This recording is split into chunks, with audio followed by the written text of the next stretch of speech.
Discussion keeps the world turning. This is Roundtable. You're tuned in to Roundtable. I'm Steve today with Fei Fei and Yushan. Coming up, so you think you've got personal style? Try moving to Beijing in winter. No matter how bold your wardrobe, there's only one style fate you can't escape. The great, all-consuming, universally worn black down jacket. The great black down wall, if you will. It's less a garment and more a cultural phenomenon, the city's great style equalizer, if you want. But is this really a fashion fail, or is it the capital's smartest style secret? We'll chat about it. After that, you get a wedding evite. You click. They know. In China, e-invitations are turning curiosity into politeness, not so much, but more into pressure. It's creating a whole new type of social weirdness. Is this the end of the casual RSVP? Our podcast listeners can find us at Roundtable China on Apple Podcasts. And don't forget, we love to hear your voice. So send your thoughts our way through a voice note. Roundtablepodcast@qq.com. Once again, roundtablepodcast@qq.com.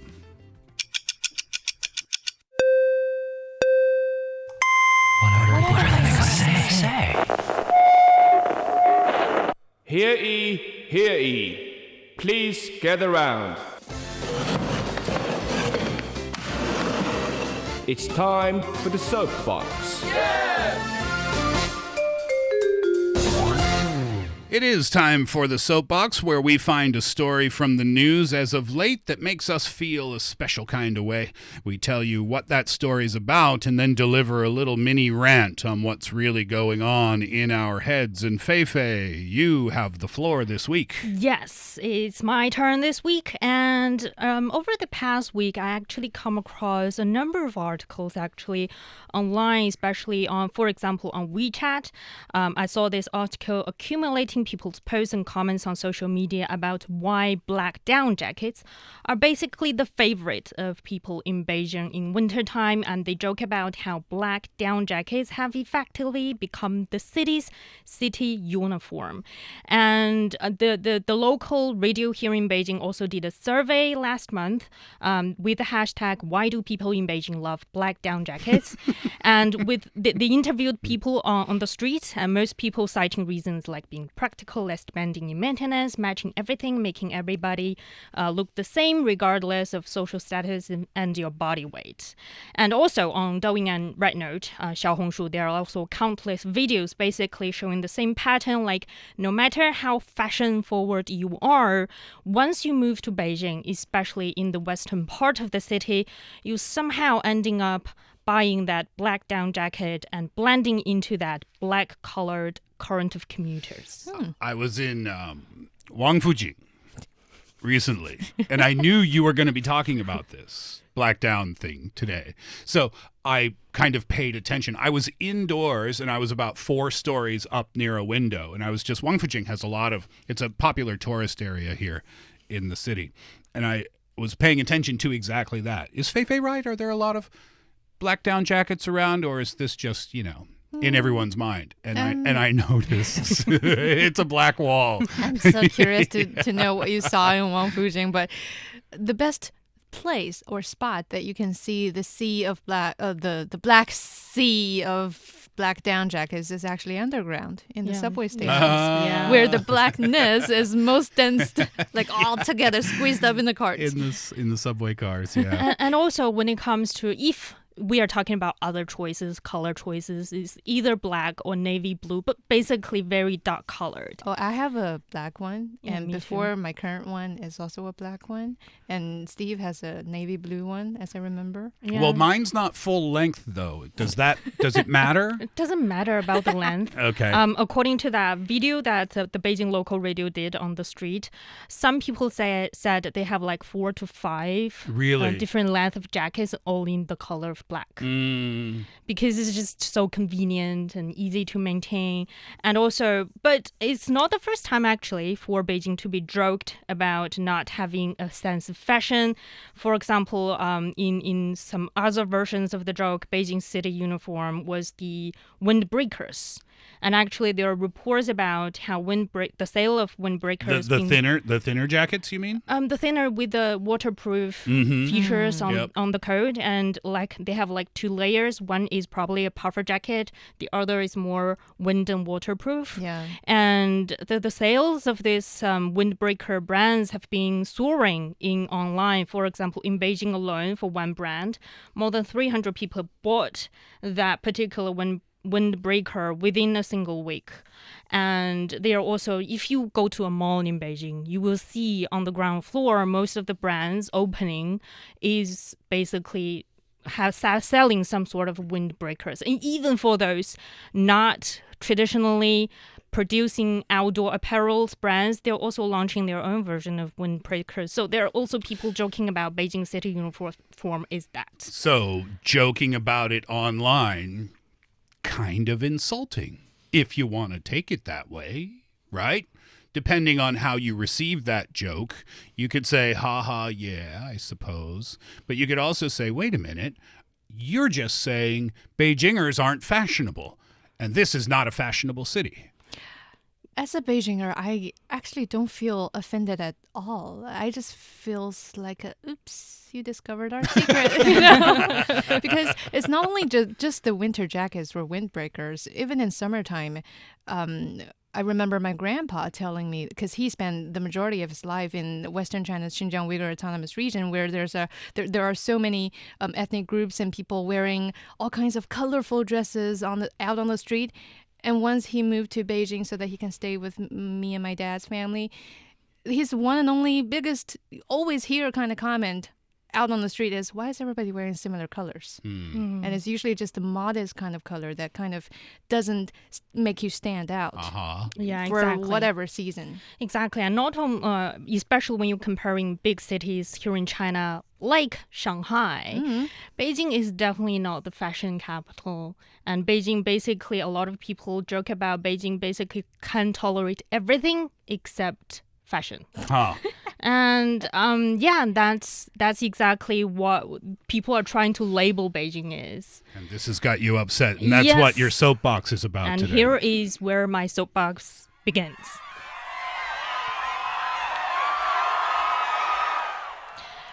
First of all, I like my black puffy down jacket. It is practical, it's effortless, it's comfortable, and there's nothing wrong with this really being down-to-earth attitude. And in fact, in many cases, it's the most rational, honest, and self-aware position to take. People like to joke about it, about these black down jackets or other practical choices, and also everyone looking the same. But those jokes miss one point. Being down to earth is not about lacking taste or imagination. It's about understanding your environment, responding to it intelligently.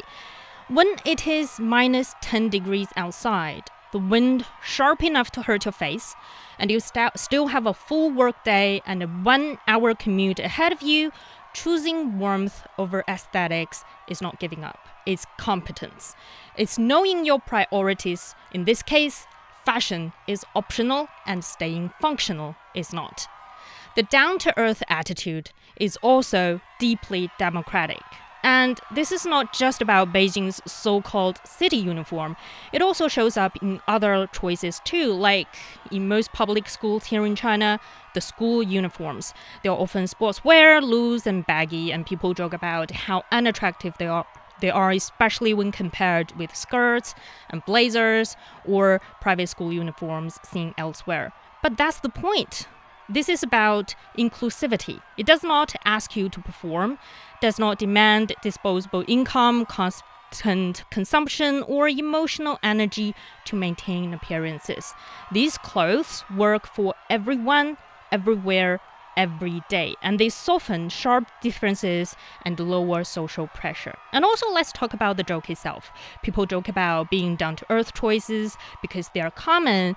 They're common because they work. When millions of people here in Beijing independently arrive at the same solution, that is not a lack of creativity, it's collective wisdom.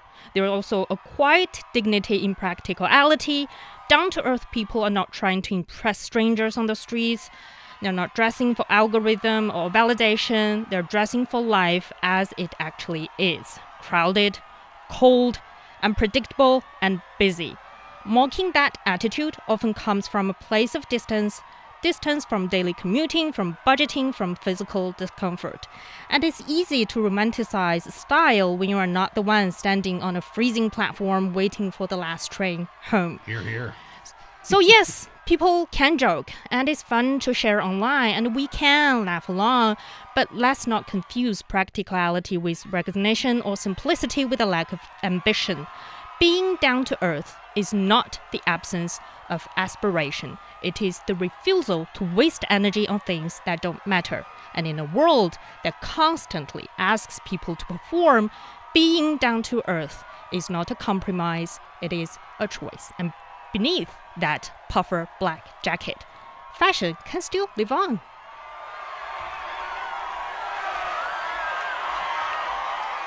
Sounds like it was a crowd of Beijingers Yeah, cheering for cheering me. for you there. I recorded that. No, I didn't. What do you think about this, Yushan? I mean, so let me ask this question. So in other parts of China, it's kind of commonly known that this city, Beijing, is not known for its fashionistas. Is that fair to say? It's commonly seen online, yes. Okay. And Beijingers kind of know that other parts of China look at Beijing as not the fashion capital of the country? I wouldn't vouch for every Beijinger, but personally, yes. Okay. I am aware. Okay.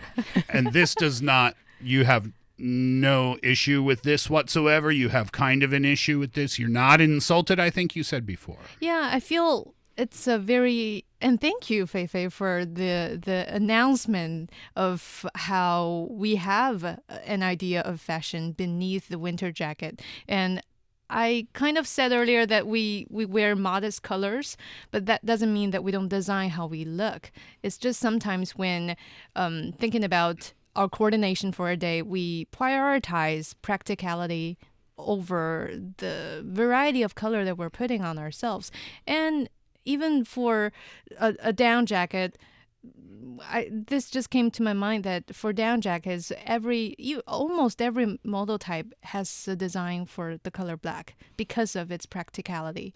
Because, for other colors, it's very visibly seen dirty around your sleeves and around your collar, but for black color, it seems like it's a better choice for a longer period without washing it constantly. So that's the wisdom of Beijing people, especially in weathers where there's a lot of wind and dryness in the air. So I would see that as a healthy and helpful habit instead of something that we should feel offended with.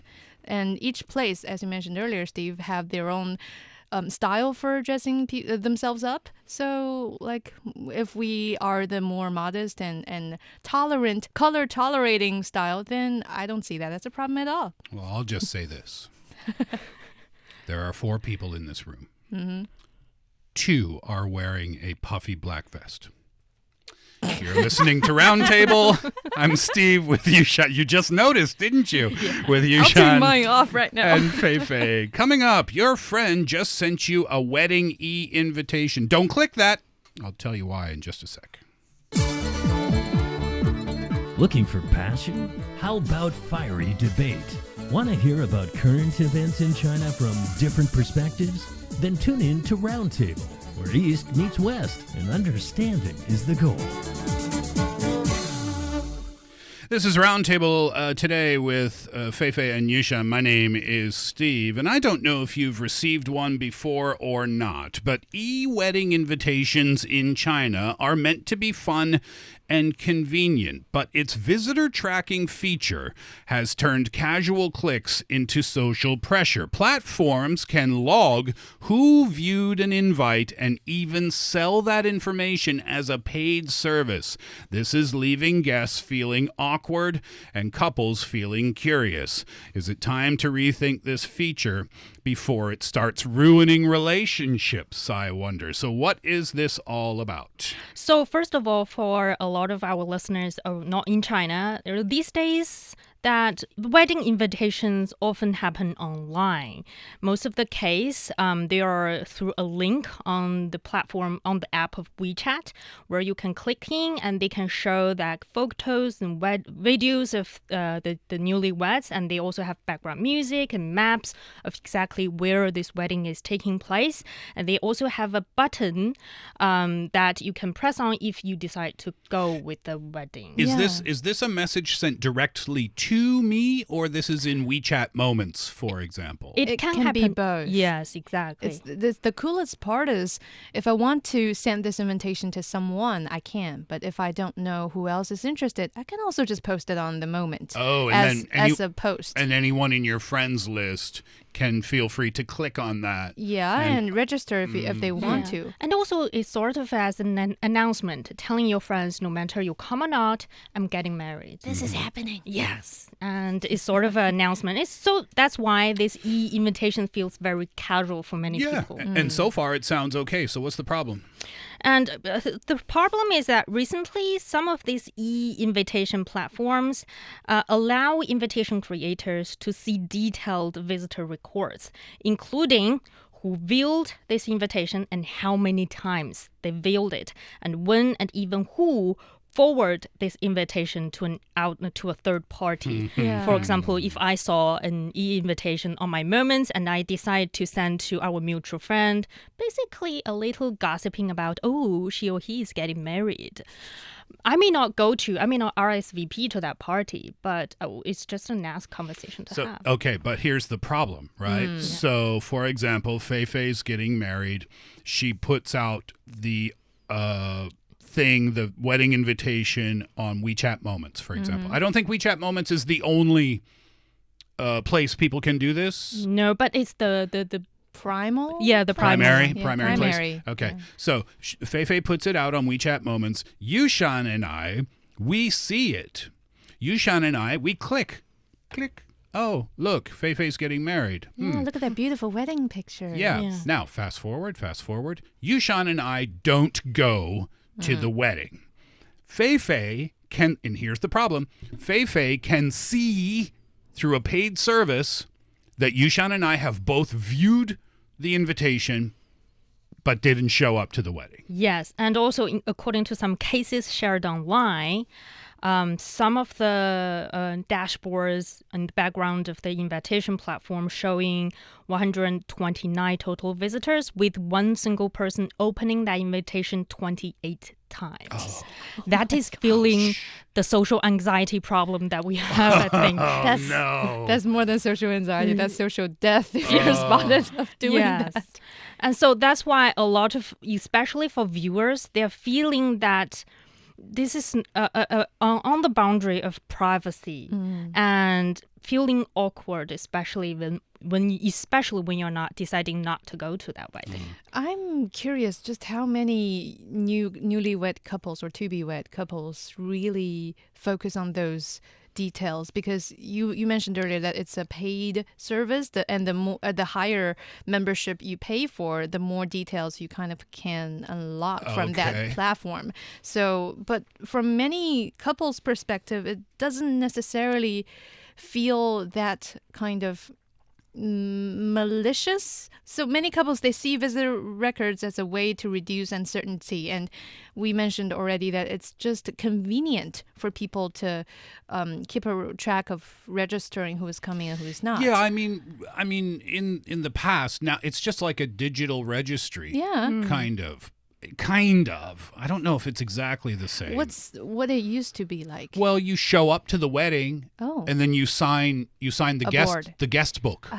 Maybe that's one of the problems these weddings have, is that you don't have a clear picture of how many people are coming. Yeah, the estimation of overall food you need to prepare. Yes, so when it comes to planning, it matters a lot to have a clear picture of how many people exactly are coming. Do you think that's the main issue here? Well, I think about planning, I feel like, maybe you're right, but I feel like that's not the problem. Spill the tea. I feel like the problem is the definition of friendship in that particular relationship. Hey, bro, I know You saw my invitation. I know because I paid a service and I saw your name. You clicked it, but you didn't come. Yes, and also when it comes to how many views, like that one person opened that invitation for 28 times. Yeah. You sort of It's a bit weird, isn't it? Yeah. Stay Oh, hey, on- what are you doing? stay on top of that list. It's very hard to not seeing that you've opened the invitation for Yeah. 28 times. Did you forget 27 times? Or just want to see the pictures. Yeah, Yeah. people will know you've been gossiping about what's happening with this wedding, about the couple. And I think another issue is why do platforms decide to launch such services? And also it's a paid service. Make money, I would It's guess. a good business. It's a good business that they can earn from those couples. And in the meantime, previously, this has been hidden from the general public, right? So people don't know that they've been recorded, even though they just want to wander in and see what's going on. You think your clicking is safe, right? But your clicking has been recorded as a way to be marketized to people who wants to know if you're clicking or not. Yeah. That's the consent thing, I guess. That It's part of that it. that is kind of like the gray area that the businesses are utilizing. And also for a lot of viewers out there, I'm not really sure the level of consent they're giving out to these platforms, because we've all been there. The consent form is like 7, 8, 10 pages long. Yeah, but All you in can't very- blame you yeah. can't blame the company for that. That's your responsibility and mine and you and everyone's, right? To read those fine details. But there is also another issue is that some people think that you for example, you check that invitation more than once, and sometimes they only show that consent form one time. And sort of by clicking I agree, you are sort of giving consent for life. But some lawyers are saying that the consent isn't supposed to work like a lifetime pass, but you should be given that sort of a notice every time you open that link. Next time your friend sends you an e-invite to their wedding, just don't click it. Or just be honest. Oh no, don't do that. No, my that's the gosh. worst. No, don't. What to be honest about what? Oh, sorry. I like you, but not that much. So I'll buy you a vacuum cleaner. That'll do it for Roundtable 4 this afternoon. Thanks very much for being with us today. Thanks to Yushan and Fei Fei. We had fun today. We hope you did as well. And please do join us again next time.